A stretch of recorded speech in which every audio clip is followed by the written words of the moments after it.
One of the conflicting things in society is the differences in ideologies. However, society may have its differences in ideologies. One of the things that people can come to an agreement on is the fact that smartphones are the most reliable and influential technology of modern society. Although there are plenty of other technological advancements which are also beneficial, starting from the printing press to the introduction of telephones, society has become dependent on smartphones because of its addictive application, social media.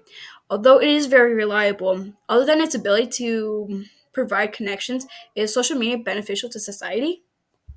While social media's luxury of global connections continues to expand, social media also continues to ruin society and damage society's self esteem by turning us into deceptive and emotionless robots for society to accept on a platform in real life. It's a battle. As a victim of social media's damage, I know it is hard to steer yourself from its addictive nature, or social media's addictive nature.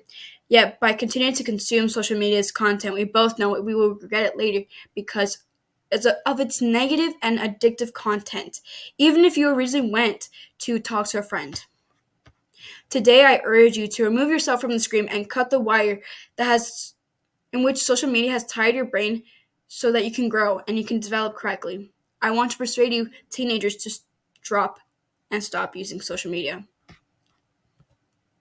So, one of my first points is that Americans lead an idle lifestyle at the expense of their health.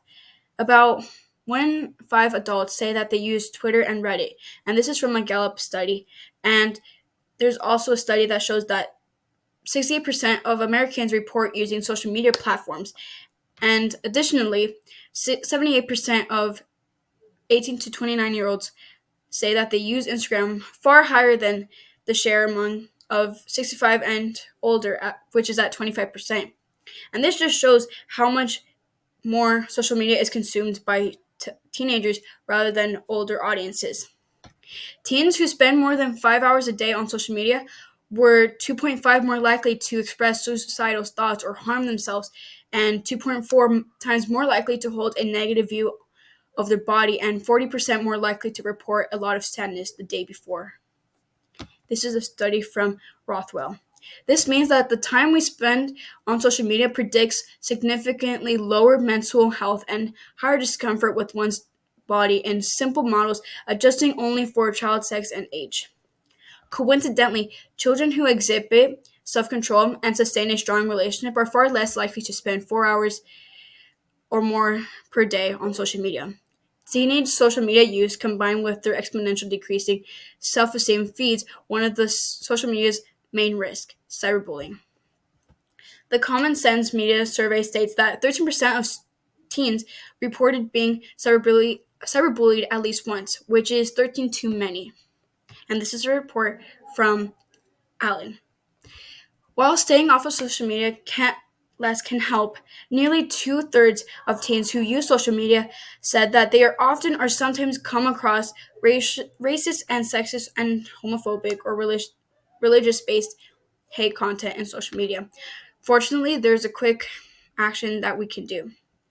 This action is dropping the phone. Researchers from Stanford and New York University found that deactivating Facebook increased subjective well-being by about 25 to 40%, as much as standard psychological interventions. And by removing your phone uses it uses minimal strength.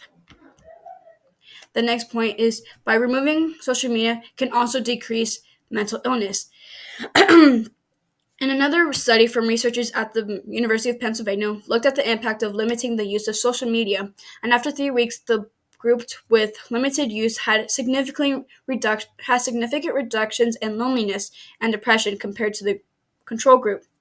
Both groups showed decrease in anxiety and fear of missing out over baseline. And this is quoted from American Psychiatric Association. And we can visualize the benefits of lack of social use by changing the life choices that we have.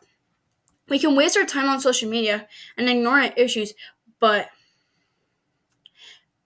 teens will continue, and teens can continue to face cyberbullying, or we can ignore the idea that social media, and we can also ignore the fact that social media is hurting us. Or we can improve our quality of life by making the effort to decrease our social media use. According to Dr. Stroman, she says that reducing the exposure to social media may generate increased levels of peace. And also, another quote by another doctor, who is Dr. Glazer, also notes that with the inputs of social media removed, they find it easier to stay grounded in the present moment instead of getting caught up in comparisons or creation of their online person. In closing, I urge you to drop your phone and be more present in your valuable life. Drop the phone when someone starts talking to you, or find a productive activity that involves bonding with your family or friends, or it at least allows you to use your brain so that you can continue to circulate it. Remove your social media apps. Think about your life and talk with your mouth. That is what you're meant to do. And this is my speech. Thank you for listening.